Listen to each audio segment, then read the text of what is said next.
Welcome to Parkside at 175, a podcast that testifies to the faithfulness of God. By looking back at His faithfulness, we're inspired to move forward for His kingdom. I'm your host, Justin Cook, and it's my great joy to serve as the lead pastor at Parkside. Today's episode is titled, Brownsburg Before Bethesda. Bethesda and Brownsburg have a deep historical connection, and what we want to do today is show how Brownsburg has shaped Bethesda, and then in future episodes, we'll see how Bethesda has in turn shaped Brownsburg. We want to consider various factors such as education and the economy, agriculture, transportation, religious norms, the Native American population in this area, Bethesda's initial land acquisition, and further development of the county. Our focus today is going to be on the historical details prior to 1959, at which point our next episode will pick up. Today I'm joined by four long-term members of Parkside, Bruce and JoAnn Crum, along with Lynn and Diana Overton. Guys, thanks so much for joining today's episode of Parkside at 175. I wonder if the four of you could just briefly share a bit about your own personal background in the church and in the community. Bruce, you want to kick us off there? Yeah, I was pretty much born and raised here in Brownsburg, as was my mother and some of her family, so I've been around here for a long time. JoAnn and I have been members of the church now here for 41 years. I guess I'm the only one that wasn't born around here. I'm from Peoria, Illinois, originally. And after college, Bruce came over there. We met, married, and we served in a Baptist church in northern Illinois. And then we moved back here in 1980. And we've enjoyed the ministries of this church and raised our daughters here. And all three of them, yes. My husband's telling me we have 3 kids in case I forgot. Anyway, Bethesda, or now Parkside, has been a great blessing to us. Amen. Yeah, this is Lynn, and I've been in Brownsburg since 1958. My mom and I came out to Bethesda in 1960. I was saved then and baptized then. We didn't have a baptistry back then at Bethesda, so I was baptized at Mount Tabor Church because of that, but I have been a member since then. And Lynn, share with them the uniqueness of where you trusted Christ as your Savior and the significance of that room now. Oh yes, I really enjoy that story. The building we have now called the chapel, of course, was our only building in 1960 or 1961. And I remember Sunday night, Pastor Tyler was preaching.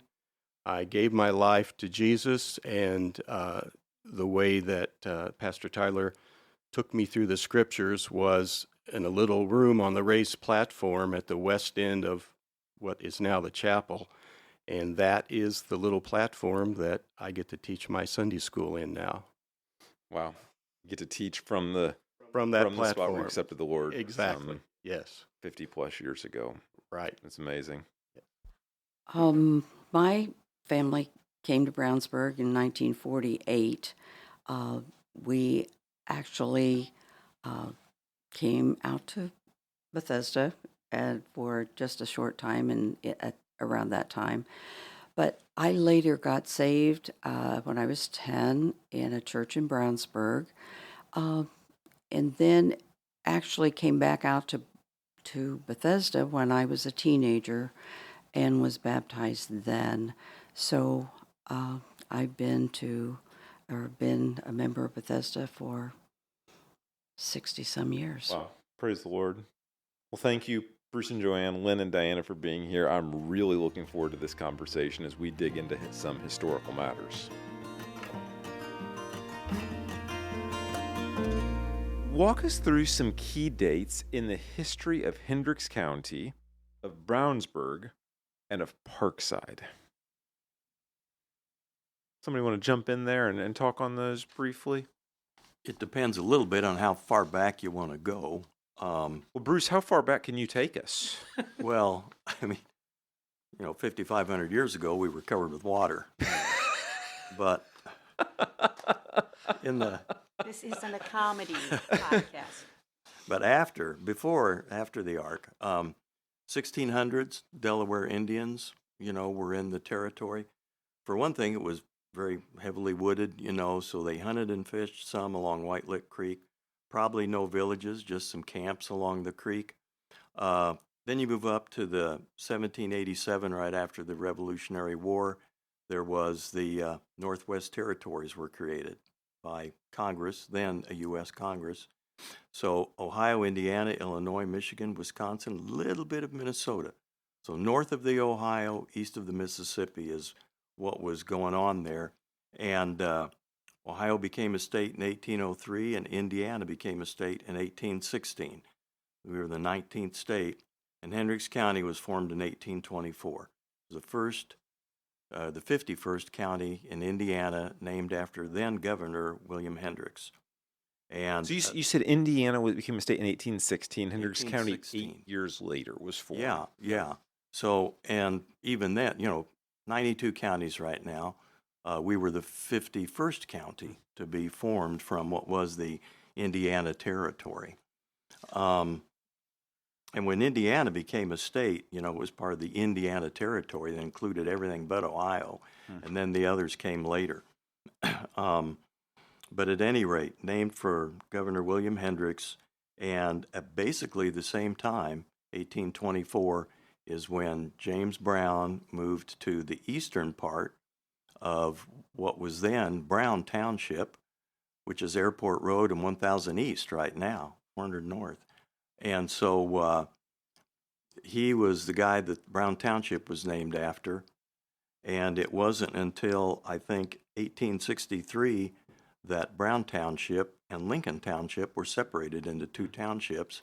That was during the Civil War. So in support of the Civil War, they named it Lincoln Township. Interesting. After, obviously, for Lincoln. And although Mr. Brown was the first settler in Brownsburg, Brownsburg became Harrisburg in 1835 because William Harris settled the area. But when we got a post office, they found out there was another Harrisburg in Indiana. So we then became Brownsburg officially again. Interesting. An interesting bit of, I'll call it local history, personal touch, is that Len and I had a school classmate. He's still a friend of ours, and he's also descended from these Brown's family. James Brown was followed by his brother Daniel Brown in 1828, and our friend Ken is descended from him. Wow. That's remarkable. Yeah, to be able to trace it back. Ken's mother and my mother were classmates in Claremont in the 1930s in elementary school. And her name is Brown. Her maiden name was Brown. Well, I'm glad you could clarify for our listeners that you were not in elementary school in 1828 with the Brown boys. I was not. No. Oh, my goodness. Okay, so Hendricks County, 1824, Brownsburg as a town is kind of coming into existence alongside. There's the brief time as Harrisburg until the post office established in 1835, at which point Brownsburg is re-solidified as its own town. I know there had been some question from some over the last few years. Was the name Brownsburg related to any kind of racial situation with Whitestown just nearby and Brownsburg here? And I think what you're saying is no, it was just a fellow by the name of Mr. Brown was Test.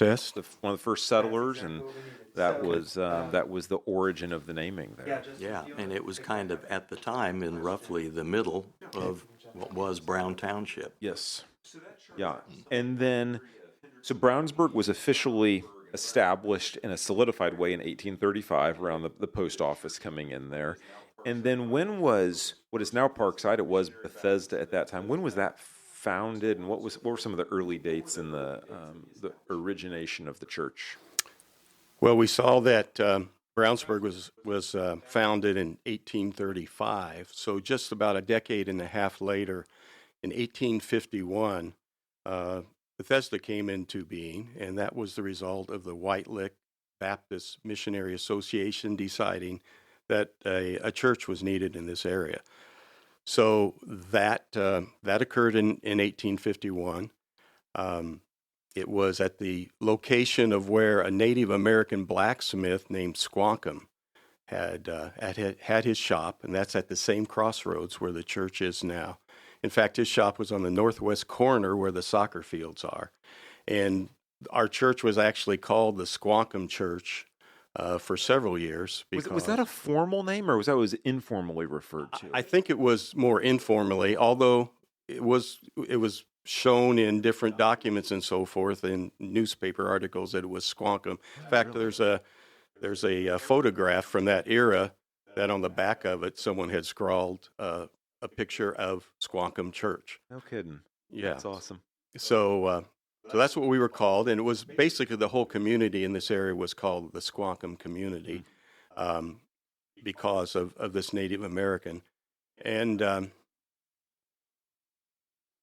Which that sort of connects to the Delaware Indians, probably, that Bruce had referenced from. Perhaps, they just had, from what I read, just an occasional temporary camp somewhere along White Lick Creek, just one or two of them, and that's all that would have been here in the county. And of course, because of government edicts and things, by about the 1820s, they were totally resettled and out of the area. Yes. But there is a book in the Brownsburg Library. I happen to have a copy from somebody my parents knew called The Village of Brownsburg, written like 1998. It has quite a bit about churches and backstory history. So our church was founded, as Len said, in 1851. They met first in the Watson Schoolhouse, which was located where the current Bethesda Cemetery is, just north of up the creek here. And then a little bit after that, they built a log cabin that same place, started to meet in it. 1857 is when they purchased the property we're on now. Interesting. Like 1 acre of property, and built what was essentially a frame, this is frame building to be the church. And it's interesting that I found, internet search for old Hendricks County maps. I found an 1865 map of Hendricks County, pretty good resolution from the state library or something. And it shows a school on the map at the location of where that Watson Schoolhouse would have been, present cemetery. And it has a 79-acre parcel where we're sitting now that belonged to a farmer, and 1 acre that's labeled BC for Baptist Church. And that right where we're sitting. And then right across the street is another little spot labeled school. So that would have been the old Squonkam School. Just to the north. Yeah, just north of the intersection. So that's the beginning. And part of the reason this interests me so much is that 15 years ago, our 160-year anniversary, they pulled out the original church charter, which was laminated on a piece of wood. And as I scanned through that, I was shocked to find the names of my ancestors. My mother's side of the family, named Warwick. Edward and Ruth Warwick, my great-great-great-grandparents, were charter members of Bethesda Missionary Baptist Church. And in the mid-1840s, they came to this area from Rush County, bought 80 acres, supposedly 2 miles north of Brownsburg. That would put it around where Burns Addition is now or something, just roughly that area. And so they would have been within a mile or two of the founding of the church, so that would have been part of their community. They eventually then sold out and bought twice as much acreage over where the Quail Creek Golf Course is in Pittsboro now. And so my mother's family, a lot of them grew up around there. But their son, Calvin Warwick, was a member of the Baptist Church as well. And going back again to a library book, and 1914 History of Hendricks County, I think that's when it was written, around, 1916 would have been our centennial year of Hendricks, or of the state of Indiana. Yes. So at any rate, it mentions some of my ancestors in that. Calvin Warwick, the son of the charter members, was a Civil War veteran.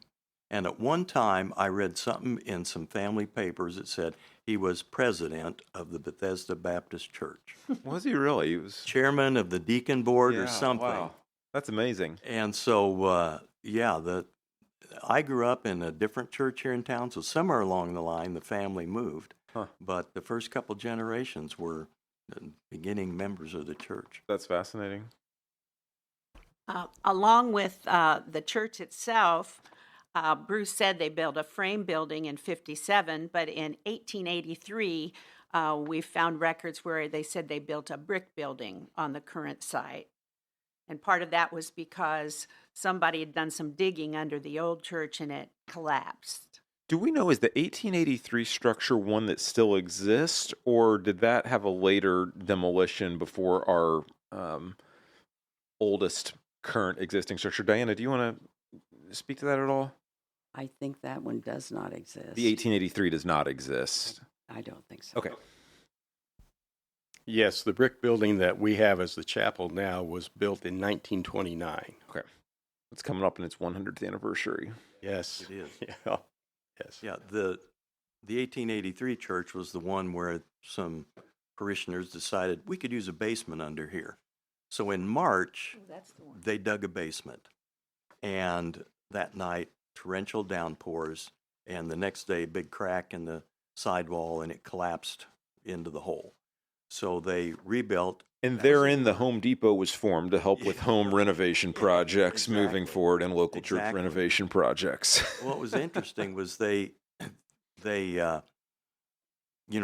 need a new church. In Thorntown, at the same time, the Thorntown Baptist Church was shuttering its doors. So the congregation here went up there, bought the church, used a bunch of those furnishings in their new building, and by October they were dedicating their new building.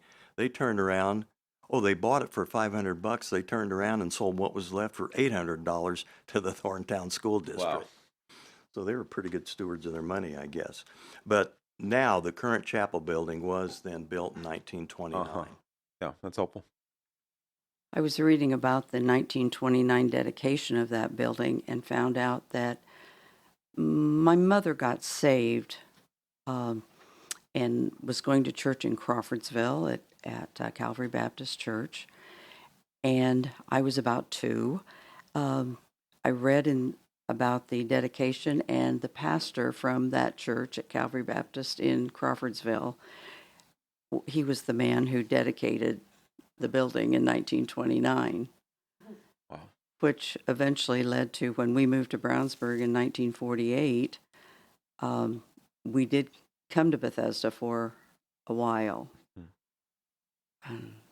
So it goes back. Yeah, well, it's to that connection. wonderful for our listeners to have a set of individuals who've got, not just a love for history, but you've been in this community for a long time and can kind of track some of that.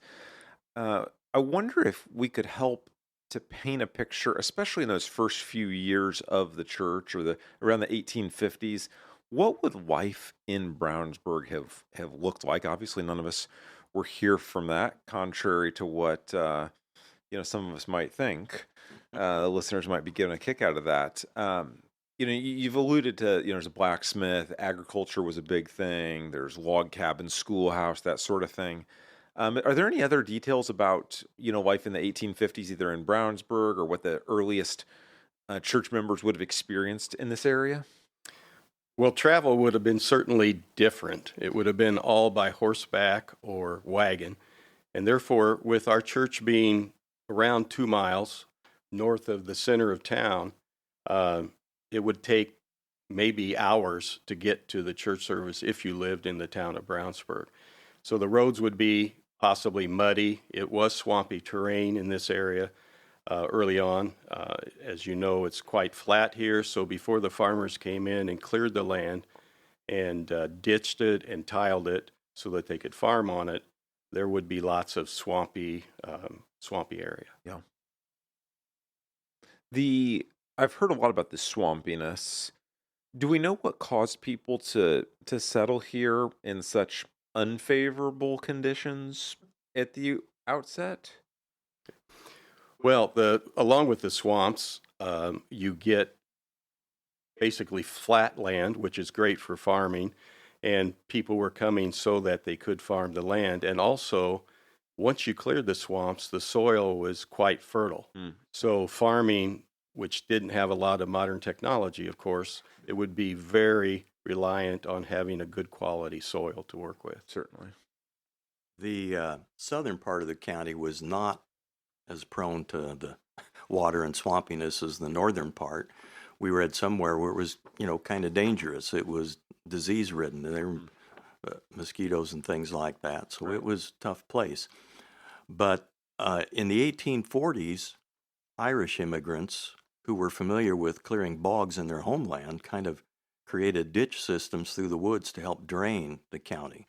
And that's what made it more productive as they did that kind of thing. Other stuff that would have brought people here besides the good farmland, it was cheap, $2 an acre, and then it dropped to $1.25 after that. And not only later on, there were like homestead acts let people get adjacent property even cheaper. Right. Another interesting thing I read is that some folks were wanting to get away from the slave states. So Southerners would come up here just to be in a territory where slavery was not legal. And so that was another thing. So cheap land and getting away from slavery were some of the reasons that the people came here. Interesting to see, the political landscape shaping then and even today where people live, and it's the more things change, the more they stay the same in some ways. And a connection to, again, Diana's family, her mother has a deed signed by Andrew Jackson because he was giving land grants to all through Indiana. But she actually has a deed to the property they originally land granted by President Jackson. Fascinating. So when you think about just the layout of the town, my understanding is that intersection between State Roads 267 and 136 was the original downtown. The church is some 2 miles north or so of there. Do we know initially kind of what that town expansion looked like? What was, when you referenced it could be hours of travel, even to move a couple of miles. Do we know how far people would generally travel for just community events or church services or, that sort of thing? Today, the church is very much in the town, but it might have been even more rural initially than it presently is today. What do we know about that part of the history of Brownsburg? Well, there were a lot of wagons and horseback and walking. Very simply, it took them a long time to get wherever they were going. And so a rural church a mile or two out of Brownsburg made it an issue. Yeah. But also during that time, they considered that just normal, of course. So all of Sunday would be the hours it would take maybe to get to service, and then they would stay for lunch a lot of times, and then hours to get back home from the church service. So Sunday truly became the Lord's Day because you spent the whole day involved with getting to church and getting home. I read somewhere that the average walking speed for a horse and carriage is about 4 miles an hour. But that's good roads and everything else. I'm sure that it has to be a lot slower depending on the conditions. So people would have been doing that. I was going to back up just a little bit. You mentioned what were people, besides agriculture, what was going on? Yes. Agricultural support, of course. I found out my grandfather worked at the Olson Buggy Factory in Pittsburgh as a young man. He was born there on the family farm in 1902. And so, he'd walk a mile to work and work at the buggy factory, the wagon shop. But the same 1865 map, besides the whole county, has individual snapshots of the towns.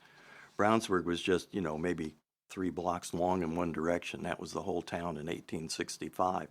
But they have a list. Is that the year, like, where 136 and 267 come together? The same spot right there? Ran along 136. Yeah. Went east from that intersection. It went west maybe just 3 buildings, and then 2 blocks the other direction. But there's a list of businesses. The Nash name shows up first. That's an old county name. Druggists. Then there's physician and surgeon. Somebody else was a wagon maker. Blacksmith. Hotel.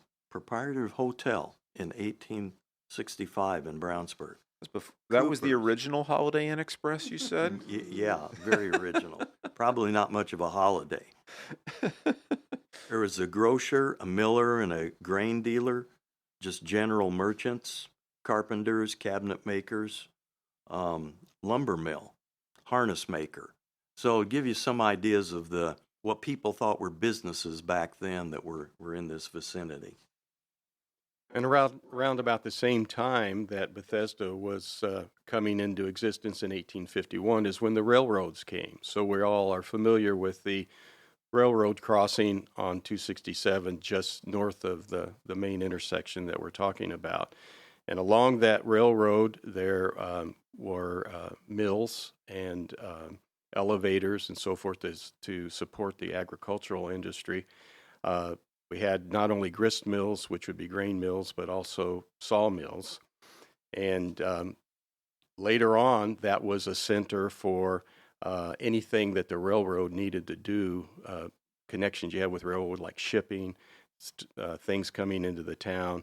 And Diana has a good story about her mom and what she did at that railroad crossing. Oh, let's hear it. Of course, it was very early days. And when my mom and dad came, of course, there was need to look for some supplement employment. Yes. And so she worked for Bundy Garner weighing trucks at the railroad station. Wow. She said, I don't know how that ever, I guess he just taught me what I needed to know. But it was very interesting at that depot was one of the first things she did when she was here in Brownsburg. So just starting to get a picture there, of horseback wagon travel, early installation of rail lines, industry around those hubs and that sort of thing. I start to wonder a bit, how do those factors shape the life of a church? I guess the one thing you already mentioned, Len, was just the amount of time required to get to church. You're going to stay, you're going to have a meal and be together because it's a pretty significant investment of time to get there. What are other ways that might have shaped, how the church operates as a family, or even outreach into the community and what those kind of events look like? Well, since agriculture was such a big part of the landscape of what everyone was doing, we had a lot of people that were in the agricultural industry. They were farmers by trade. Even though the town was starting to spring up and had all of the businesses Bruce talked about, the life of the church would have been centered around the fact that agriculture was the main way that people made their living at that time. And farmers had a special interest in each other, helping each other, barn raisings and so forth. So that would have provided a family-like community that would have carried over into the church. I think church was kind of like a one-day vacation to a certain extent. People worked 6 days a week, worked pretty hard, 6 days a week on the farm. And so being able to just take a day off and come to church, visit with friends, things like that, a church meal afterwards or whatever. My dad grew up going hunting on Sundays after church, and then the women would fix the rabbits or quail or whatever they caught, for lunch. It was the one break in the action for them, really, from what was otherwise a pretty hard life and hard week. So the church was really the center of the spiritual life of the community, but very much the social life of the community as well, I think is what I hear you guys saying in some of those things. And you can certainly envision maybe a informal men's ministry with a hunting trip where we may be shooting skeet or something like that today, but it was a little more functional and but similar even back then. Yes, the two main buildings that people had to gather in for all kinds of social activity were either churches or schools. Mm-hmm. So it would be used on Sunday for sure for all the things we talked about, but it would also be used at other times for social events and meetings and gatherings as well. I recall reading in some of the history books even of the building being used for Brown Township school commencement. Yeah. And various things like that before they had their own facilities or the large enough ones for what the needs of the event were. So there's been very much focused on Brownsburg and some of the nuances also of Bethesda, Parkside, and our land and that sort of thing. What do we know of other Brownsburg churches in their being started and how that relationship was developing? Or do we know anything? I don't. This is an area of the history I'm less familiar with. According to the records that we found, the Calvary Methodist Episcopal Church was organized in 1828. Okay. So it was the first official church in this town. It was in a Little Red Schoolhouse and then moved to its new facilities on Main Street. And it was closely followed by a 17-member congregation of the Brownsburg Christian Church in 1835. And the Brownsburg Christian Church has one note here that in 1848, it housed the first official election. Wow. And there were a total of 10 male votes cast. So the Brownsburg Christian Church is what is now known as Connection Point Christian Church. So That is correct. dates back to 1835. 1828, you said the Brownsburg Methodist Episcopalian. Is that what is now the Calvary United Methodist, or is that a Yes. different congregation? That's it. Interesting. Yes. That's remarkable for three churches in one town to continue their existence for so long. Yeah, and those of us who've been around for a while realize that Calvary Methodist is now in its third location in this community. Mhm. You know, since we've been alive. Like she said, it was on Main Street. That building is still there, and then they moved to where the current Is that the brick building on the north side of Main Street Yeah. that used to be Main and Jefferson used to Street. be Trinity Presbyterian, and Yeah. they've since moved to another school. Well, and it was Church on Main. For a while. That's right. That's where they started. Huh. Before they went out east of town, where they're still on Main Street. Yes. So yeah, that congregation's been around. Those two congregations have been around even longer than Bethesda Parkside. Wow. But after that building, they moved to the location where now Brownsburg Meadows is, if I'm correct. And that was destroyed, and now they have the new location on the road by Coles, Northfield Drive. Northfield Drive. That's right. Yeah. Another early church here in Brownsburg was St. Malachy, the Catholic Church, and it was founded in the 1860s, mainly to serve Irish Catholic families that had come into the community. And Bruce just alluded to their development, economically with the ditch systems that they had used, their forefathers had utilized. And of course, St. Malachy's had numerous locations as well. They were right there on 267 for a while, and now they're out east of there to a degree. I don't know if there was a building that preceded the one there on 267 or not. May have been the first. We're not totally sure. Yeah, it was close. St. Malachy friends who are listening in, feel free to send us an email and let us know if there was something else historically there. Yeah. Bruce, what were you about to say? Well, and between Brownsburg Christian and the Brownsburg Catholic Church, St. Malachy, was the White Lick Presbyterian Church. Now, I'm familiar with that because it's in my neck of the woods. It's very close to where Diana's family lived for many years. They built that strategically on the Lincoln, what was then Brown Township, and Washington Township line. Huh. It's clear down south, again, close to the creek. But that congregation goes back to the 1840s. And then, interestingly, of course, north of us in 1890, the Corinth Church was founded. That's just 2 miles north of us. In 1890? Yeah. I did not realize the Corinth Church had that rich of a history. I Yeah. thought that was a newer And congregation. it's in that same location. They've changed denominations a time or two. Okay. But changed and then left, become more Sure.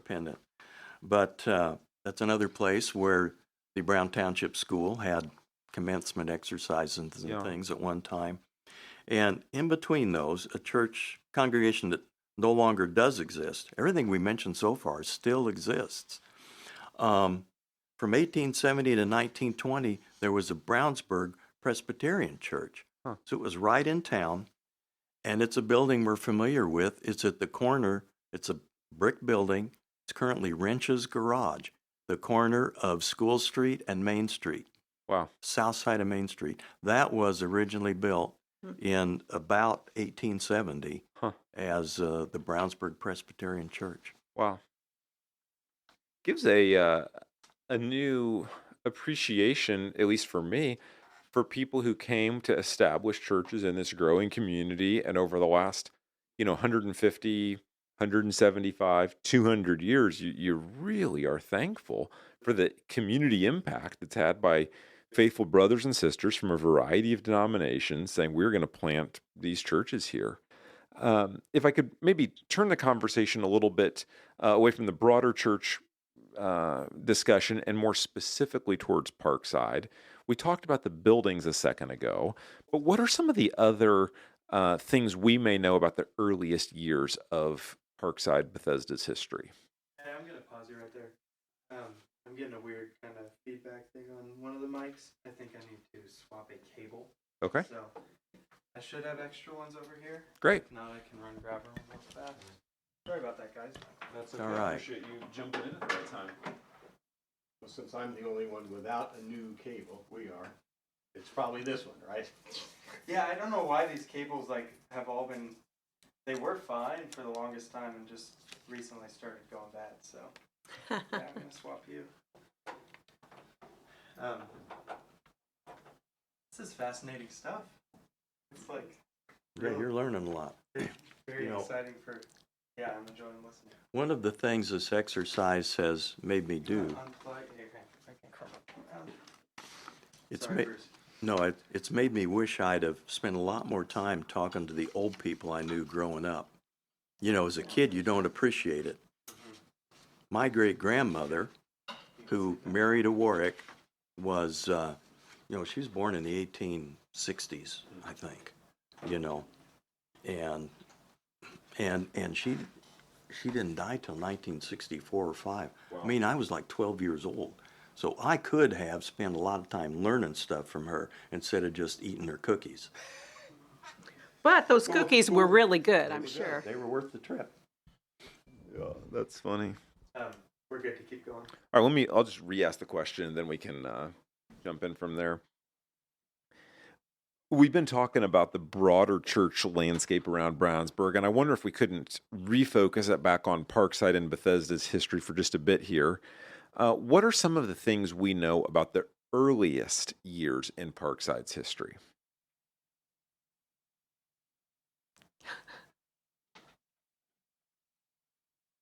It's obviously hard to get a ton of detail from what was going on 175 years ago, but what are the snippets we do have? Well, the early church was close to White Lick Creek, about a mile and a half, 2 miles north of what's present downtown Brownsburg, and it would have been folks from the local area not coming more than a mile or two to get to the church, most likely. Would there have been a site before the current property where the church would have gathered, or would it have been on the present property from the very beginning? Everyone's looking at each other. Who's No, going to answer? the initial church met in what was called the Watson Schoolhouse, and that was on the Watson property. And then the Watsons donated what is currently the cemetery property to the church congregation. So they built a small, essentially a log cabin, just a log cabin structure to meet in. And that only lasted for about 5 or 6 years, because in 1857, they bought the first acre of the property we're on now. Yes. Okay. And then that ties into some of the things we talked about, Yeah. few minutes back. And built a frame building here that lasted until 1883 when they erected the first brick structure. And would that have been the era of more itinerant preachers, or would you have kind of what we would today call bivocational? Someone's farming and preaching as well, or we're not totally sure. Do we know about that? No, I don't think we know for sure. I did read a little bit that, there were times when they only met in their history. They only met every other week or maybe once a month. There was even a period from when 1918 to 1923 when the ministry stopped altogether. What were those years again you just said, Bruce? 1918 to 1923. Interesting. There were no services held during that period of time. So that would have been the first brick church.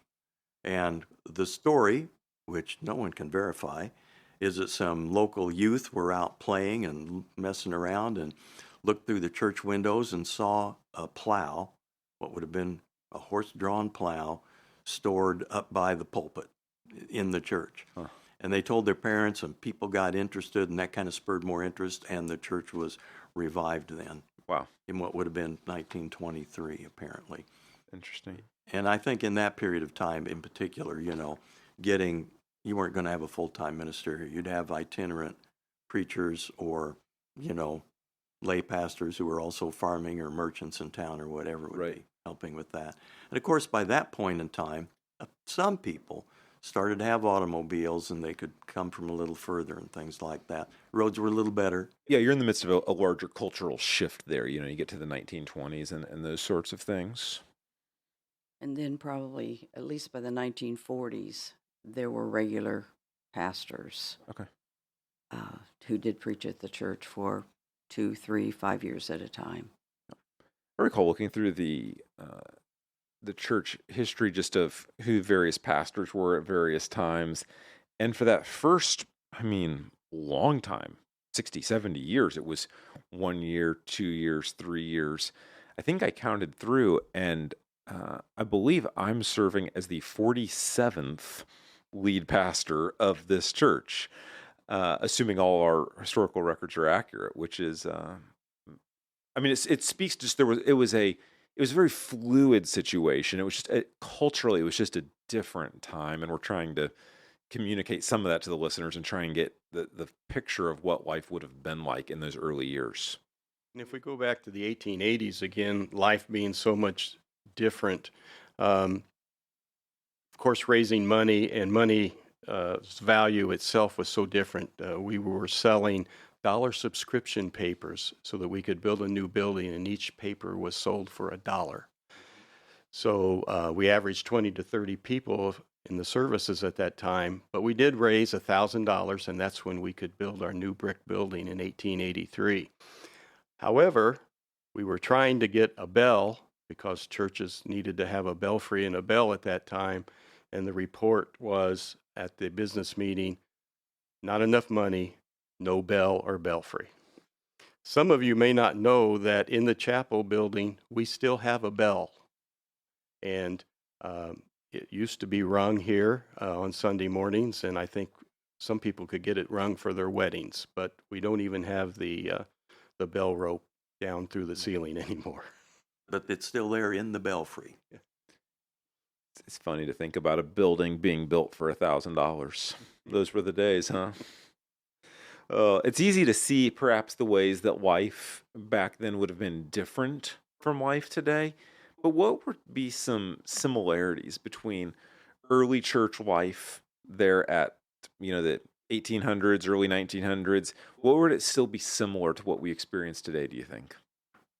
Well, I think it speaks well to the fact that we are a family, and they were very much a family then as well. Our congregants are our brothers and sisters, and they were certainly established that way, and that's the way church operated in the 1800s, and that's the way we intend to operate today as well.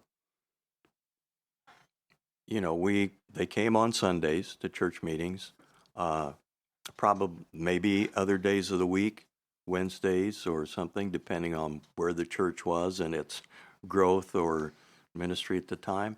I've been to plenty of week-long evangelistic or missionary meetings or something. They would have had things like that back then. Well, did it go back to 1851? Maybe not, but somewhere, there were periods of time when they had things like that. So those would be some similarities. And certainly the most fundamental similarity of all is that the message of the gospel of Jesus Christ was being preached and sung, that souls were being saved, following the Lord in believers' baptism, regular observance of the Lord's Supper is that which unites us. Mm-hmm. And, those most fundamental things, although, ministry programming and size of church and buildings and technology and all of that looks radically different. The thing that is actually the most enduring and central remains exactly the same in that way. And we praise God for that. Mm-hmm. This is an enlightening journey for me, even learning many things about the history I didn't already know. Is there anything else, just looking at the earliest years of Brownsburg and the church, that would be worth bringing up and highlighting before we start to conclude this episode? I think the thing that I remember the most after reading countless different papers and books that we came upon was that the size of Brownsburg tripled between 1840 and 1870. Huh. It was originally 6 acres and it went to 16 acres. And I also think it was very interesting that we had a covered bridge on the west side coming outside of town on 136. And it was knocked down in 1927 because of needing something better, but it's a shame we don't still have it. I've seen some of the pictures there out by, if you look at from the downtown, looking out towards the Wilbur Tagg property, Mm-hmm. you can see that there, and certainly there's less buildings than that developed around it. Diana, was there something you wanted to add in there? Of course, the early church, in more modern history, even the roads were eventually graveled. And I'm sure that Martha mentioned the crooked iron bridge. So as things got easier to get to church, get to a rural area, those are the things everybody still talks about, the church in the cornfield. Yeah. And yet God is blessed, and it's grown just in so many ways and blessed so many lives. Yeah. And praise God for that.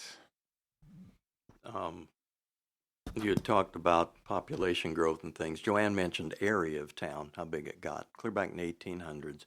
I thought it was interesting that between 1950 and 1960, the 10-year period, Brownsburg almost tripled in size, from 1,600 to almost 4,500 people. Wow. So it really blew up then, in particular.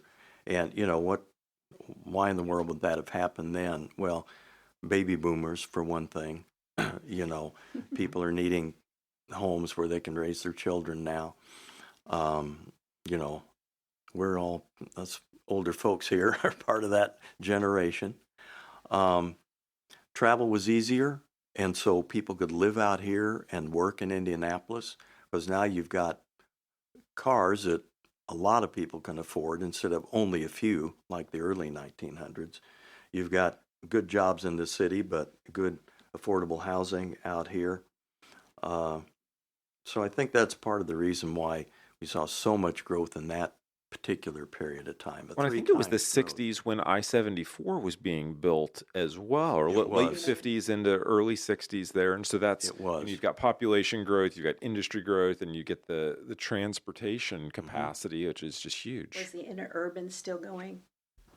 No. Okay, that was earlier.